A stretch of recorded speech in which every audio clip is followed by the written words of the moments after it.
Hello दोस्तों, स्वागत है मेरे यूट्यूब चैनल ITI ऑनलाइन में। दोस्तों, हम 1000 क्वेश्चंस की सीरीज़ को डिस्कस कर रहे हैं, जिसमें पिछली क्लास जिन्होंने भी नहीं देखी जाके चेक कर लीजिए, क्योंकि वो VSSC के लिए काफ़ी महत्वपूर्ण होने वाली है, जो हमारा एग्ज़ाम 2 महीने के अंदर ही आपका इसरो का हो जाएगा। चलिए दोस्तों, वीडियो को शुरू कर लेते हैं। एक एक क्वेश्चन को डिस्कस करेंगे, ध्यान से देखिएगा। सबसे पहला क्वेश्चन है, मिलिंग कटर स्पेशलाइज इन। जो मिलिंग कटर होता है वो किस में स्पेशलाइज होता है? वो हमारे सबसे पहले रैक एंगल और बिग एग्जिट बनाने में प्रयोग होता है। जो milling cutter, specially big exit का मतलब चिप्स वगैरह को आसानी से निकालने के लिए, रैक एंगल और बिग एग्जिट। नेक्स्ट क्वेश्चन है, by high speed steel tool the machining rake angle of bronze. Bronze का मशीनिंग रेक एंगल बताना है।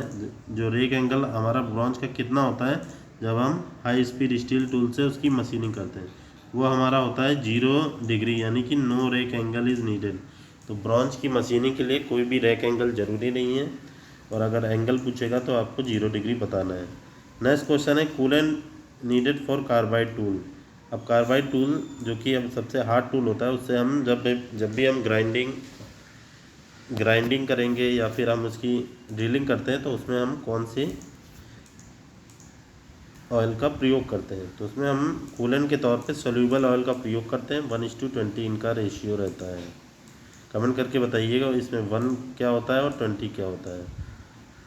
तो ये जो कूलेंट है, कार्बाइड टूल में हम सोल्यूबल ऑयल का प्रयोग करते हैं। ऐसे ही माइल्ड स्टील की मशीनिंग में भी हम सोल्यूबल ऑयल का ही प्रयोग करेंगे। चलिए दोस्तों, नेक्स्ट क्वेश्चन देख लेते हैं। Left hand tool machine accurately when the left tool moves.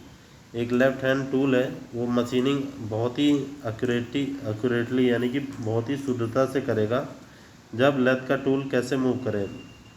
तो जो लेथ का टूल होगा, the tool move in bed from left to right. कहाँ से? जब लेफ़्ट से राइट की तरफ अगर आपका टूल गति करता है, तब आपकी मशीनिंग सबसे अच्छी होगी। जो कि हमारे लेफ्ट हैंड टूल का मतलब ही यही होता है कि लेफ़्ट से राइट की तरफ जाता है, तब हमारी मशीनिंग सबसे शुद्धता में यानी परिशुद्धता में होती है। चलिए दोस्तों, नेक्स्ट क्वेश्चन देख लेते हैं। यहाँ पे बोल रहा है, lathe accessories comes with power feed.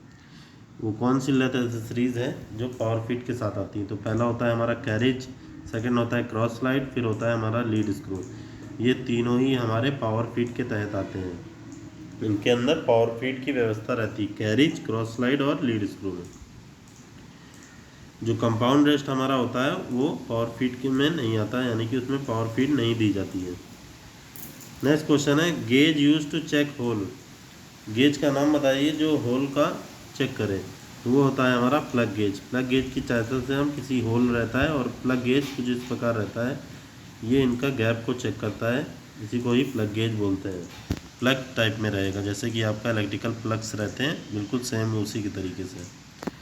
Next question है, pitch dia of gear wheel which have 36 teeth and 3 module.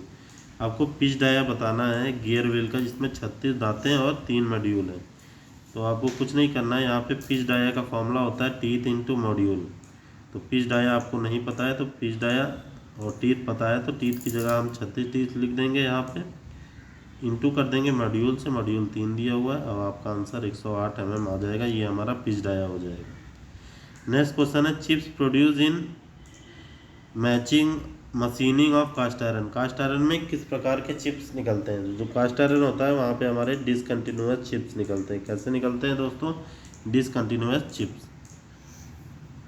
Next और लास्ट क्वेश्चन आज के वीडियो का, यहाँ बोल रहे हैं, shaper size is directed by it. तो शेपर साइज किसके द्वारा डायरेक्ट किया जाता है? वो हमारा होता है length of cut. Length of cut की से स्पेसिफाई किया जाता है शेपर का साइज़ कितना होगा। जितना ही वो आप कट का जितना बड़ा कट बनाएगा, वैसे ही निर्धारित होता है शेपर मशीन आपकी कितनी बड़ी या छोटी है। दोस्तों, वीडियो कैसी लगी कमेंट ज़रूर करिएगा। कोई भी डाउट है कमेंट करके आप पूछ सकते हैं। तब तक के लिए मिलते हैं नेक्स्ट वीडियो में। ओके, जय हिंद।